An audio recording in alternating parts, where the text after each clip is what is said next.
It's okay. Yeah.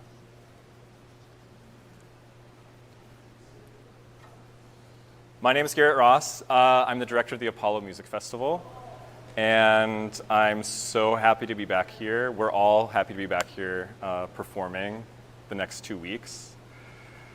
And tonight I'm going to tell you a little bit about the program as a whole and also tonight's concert specifically. This year's festival celebrates the musical legacy of Elizabeth Sprague Coolidge, who is best known for her prolific support of classical music during her long life. Even more broadly this year, I want to celebrate all those who support classical chamber music, and almost every piece on every program has a direct and strong tie to the donor or the patron that kind of inspired it. It's easy to think that classical music at one time was more profitable than it was today, or more popular, or more accessible, or made more money, but that's not the case. The truth is that it's always been supported by institutions, donors, patrons, since the very beginning. Many of the well-known, if not all, of the well-known composers from history that we think of today were able to be artists because they were supported financially by patrons and donors and institutions and churches. And without that support, a lot of the music that we love and perform today wouldn't exist. Elizabeth Sprague Coolidge was born in 1864 in Chicago, Illinois. She studied piano with Regina Watson, who was a student of Carl Tausig, who was a very famous piano student of Franz Liszt, who you might recognize the name of. Elizabeth Sprague Coolidge performed often in her early years. She even performed Schumann's piano concerto with the conductor Theodore Thomas, who was the founder and first music director of the Chicago Symphony. She was also a composer herself, and often asked for feedback from the composer Amy Beach. And longtime attendees of this festival may recognize the name Amy Beach. We've played her Romance and her piano quintet, which are amazing pieces. Coolidge's husband died in the early 20th century, followed shortly by her parents, and she inherited a lot of money. She thought the best way to memorialize her father was to make a financial contribution to the Chicago Symphony Orchestra. So that was her first kind of major contribution, financial contribution to classical music. And for the next 40 years of her life, she continued to make extraordinary contributions to the world of classical music, but specifically chamber music, which was her love.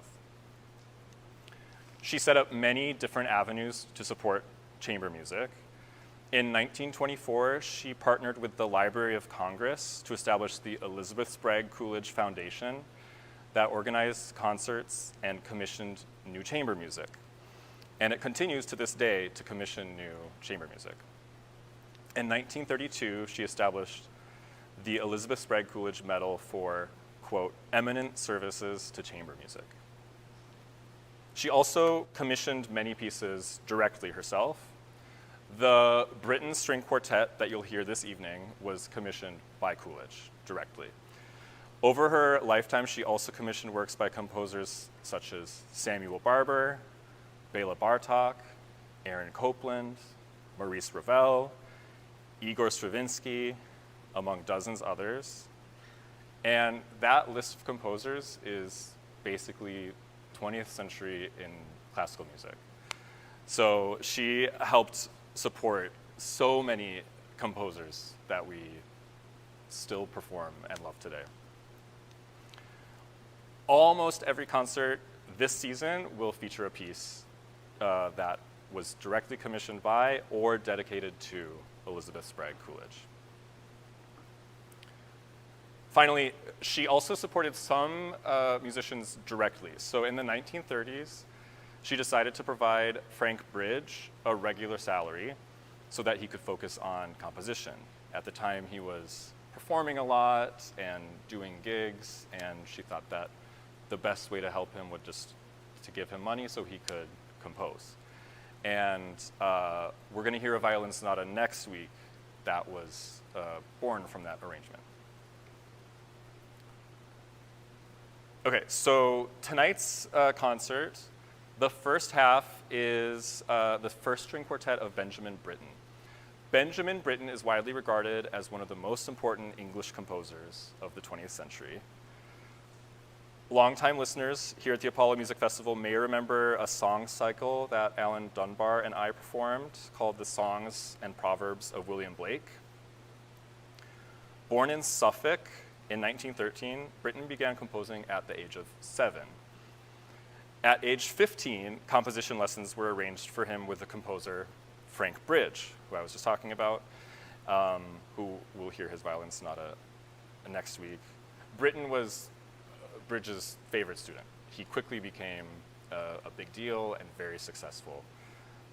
And throughout both of their lives, Britten really admired Frank Bridge and thought that his music was underperformed and should be appreciated more.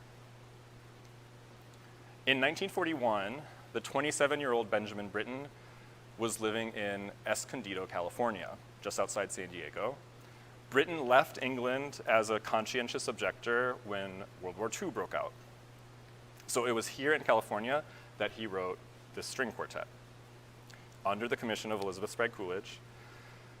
And apparently he was paid $400 for the quartet, which today would be roughly $9,000. Critics have often compared the string quartet to the music of Beethoven, Bartók, and Haydn. I think you'll notice that Britten's musical language, although influenced by these composers, is very unique and all his own. And this is something that I personally really admire about his music. I feel like he invites you to listen to his music on his terms. He creates a language, he creates a world, and once you enter into it, you realize how rich and expressive and varied it is, but so unique. Something that I think makes it really interesting to listen to all this time later. So, what was that, 80 years ago it was written. This string quartet is in 4 movements, and it was written just a few years before his opera Peter Grimes, which may be his most well-respected work. The string quartet is often compared to the opera, and it seems like Britten may be trying out things that he'll use in the opera that he wrote just a few years later. Especially the first movement is reminiscent of the 4 C interludes from Peter Grimes, which are wonderful pieces that are often performed by orchestras. I highly recommend, when you go home, listening to the 4 C interludes by Benjamin Britten. Or if you're really adventurous, the whole opera is incredible. Does anyone know the opera Peter Grimes? Yeah, it's incredible. That's all I'll say. We don't do operas here, otherwise we would. The string quartet is not performed often, this string quartet. So I think it's a real treat to have it performed tonight by our incredible musicians. Apollo's goal is always to pair pieces that are less often performed, but worthy of being performed, and pair them with more frequently performed pieces. Which brings us to the second half. So, Beethoven. Beethoven is probably the most well-known and recognized composers of classical music and chamber music. He was born in 1770 in Bonn, Germany.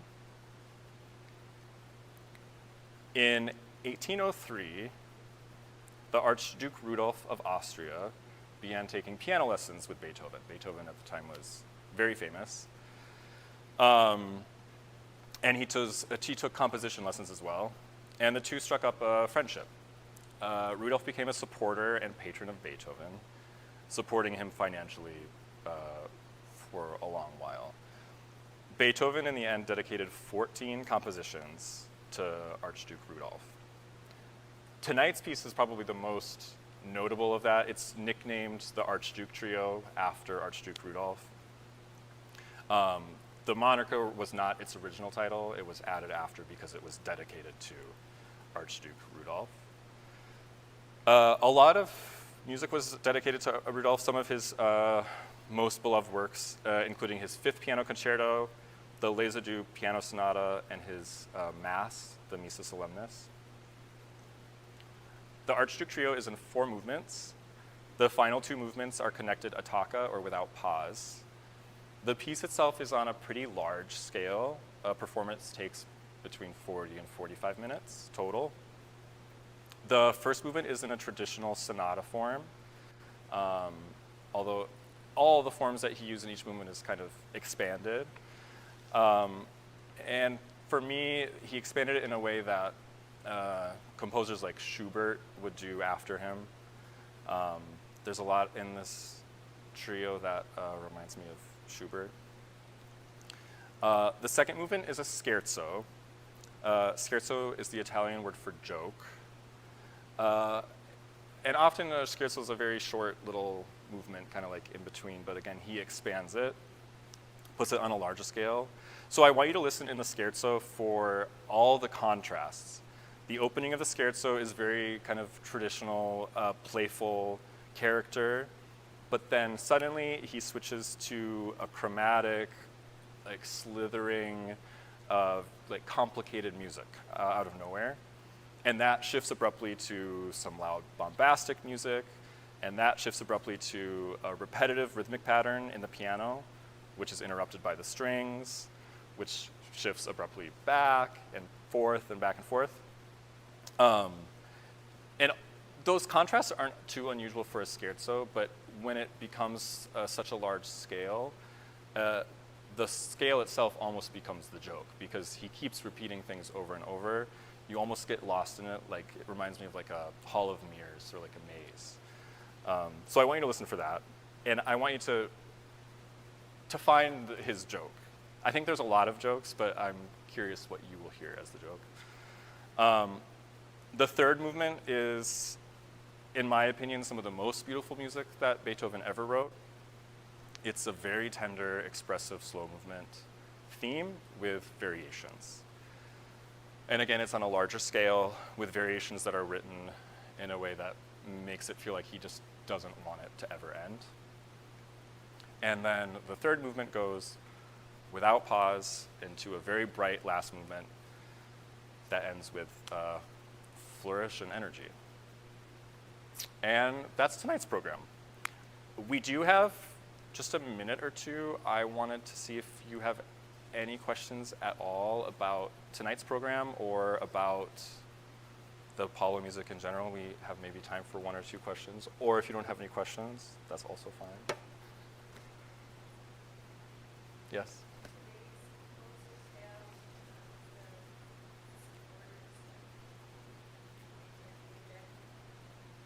Yeah, that's a good question. I would say the answer is like yes and no. I think it's similar, right? There are institutions and commissions, but they tend to be institutions more than individual donors. I think that Elizabeth Sprague Coolidge in that way is fairly unique, and even Archduke Rudolph. They were just single people who wanted music from their favorite composers, and then they got it. Yeah. Any other questions?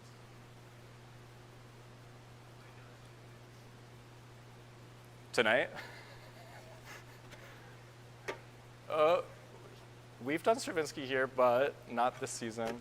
It's true. I know that the piece, and I don't remember off the top of my head, the pieces that specifically Elizabeth Sprague Coolidge commissioned from Stravinsky were larger scale. Chamber music, but think chamber orchestra, larger scale. What? Yes, he loved Stravinsky, he loved big orchestra. Okay, well, I'll be back in a few minutes to introduce the concert, but thanks for listening and enjoy. Thanks.